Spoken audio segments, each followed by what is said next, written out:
Hello, this is Mike Poor, Superintendent of Schools for Bentonville, and today I have two people with me that I think you're going to enjoy hearing from, Chris Suter and Brandy Perry, who are leaders within our school foundation group. Chris, you're really one of the individuals that's helped make this thing such a success. Can you give a little bit of a history of how this foundation came together and what its purpose is? Sure. Well, the school foundation started in approximately 1990, and it started with a group of local philanthropists that had a desire to provide some additional funding for the Bentonville public schools. And in the course of its history, things have been funded ranging from $100 to I think $7 million or more when the Aaron Art Center was built. So it's been a conduit for donations, designated gifts, giving by local philanthropists, corporations, and others that have helped to kind of add a layer of funding on top of what the district is able to do through its budget each year. Well, as soon as I came into the district, you and Debbie Havener met with me and shared, what the purpose of the foundation was and some things that have gone on to really support the schools. And, it really seems like in the last 5 years, this foundation has really taken off. And then especially the last 2 years since I've been here, it's really had a great delivery to our schools. You just finished being the president this past year. Tell me something that you're proud of in terms of money that's came in, and then also something that's been delivered back out to the schools. Okay. Well, what I'm most proud of in the last 4 years that I've been on the board is that we have developed a great quality group of board members, a diverse group from across the community.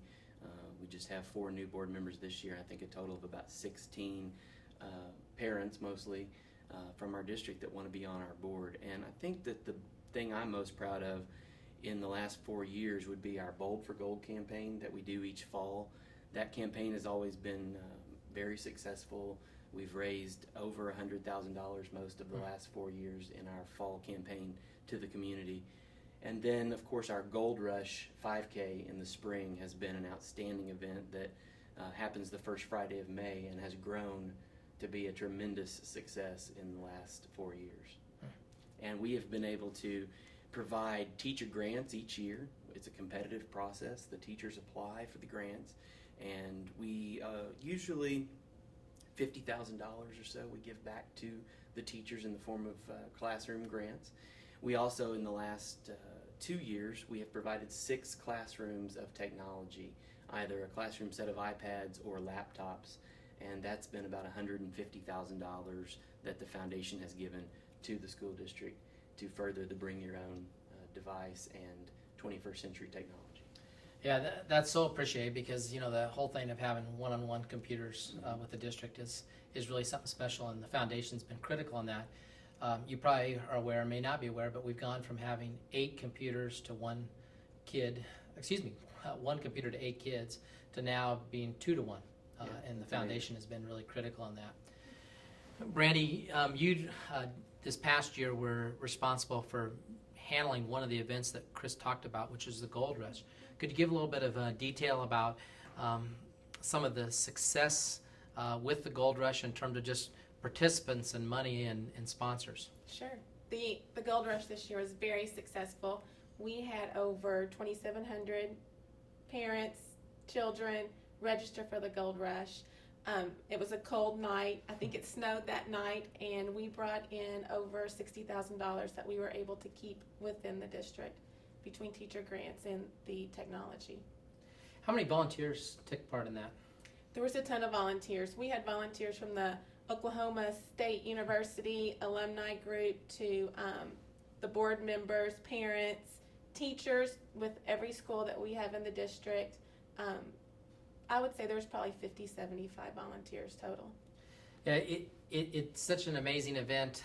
The colors of it, because every school is wearing their own colors, and then you got a guy like Mike from Mike Roush, I think is Mike Rush that helps run this thing, and we owe a lot to him too to help us in supporting that. But it's an amazing event, and like you said, here it was May, and we were in really cold temperatures, but everybody showed, and we had a great event, and we really appreciate your leadership on that. Your leadership kind of gets extended this year. And now you're the president, following Chris Suter, following Debbie Havener. Right. How does that feel, and what are you looking forward to this year? I'm excited. they grew the board and made it very successful. So basically, I'm looking forward to just maintaining the success, growing the success that I know that we can with our new board members and the staff and just everyone that's involved in the school district. So I'm looking forward to that. If you had one thing that the people that are going to get to see this are parents and community members, what's something that they should be thinking about in terms of helping support you and the foundation to help support our schools? Well, when they think about supporting the foundation, we're basically supporting the school district. We're a separate entity. So when they write a check, give $1, then that dollar is going to stay within the district. It's going to stay with their kids, whether it's through the teacher grants, national teacher certification, anything like that. So they just need to know it's going to stay with their kids. That dollar is. Yeah, that's pretty remarkable, and you know, we have we're very, very blessed to have both of you helping lead, as you both shared, board members that are really devoted to our district, and then a community that continues to give and support within this foundation. One of the things that I know you're proud of, and that we are, this week we actually get honored and recognized in San Diego for the bike program, which you both were really instrumental in helping us. Chris, you devoted space with your own business to allow us to put the bikes together, and Brandy, you helped lead now kids going to school Right. with you know, we call that, what's that with the bikes? Bike train. A bike train, yes, sorry, a bike train that helps get kids to school. So it's a wonderful thing that we have, and we're really pleased that our district has been recognized on the national level, and we thank both of you, and thank you for participating today. This has been a really delightful topic for me to cover today because the foundation means so much to the Bentonville School District. I hope everyone has a wonderful week, and we'll see you next week.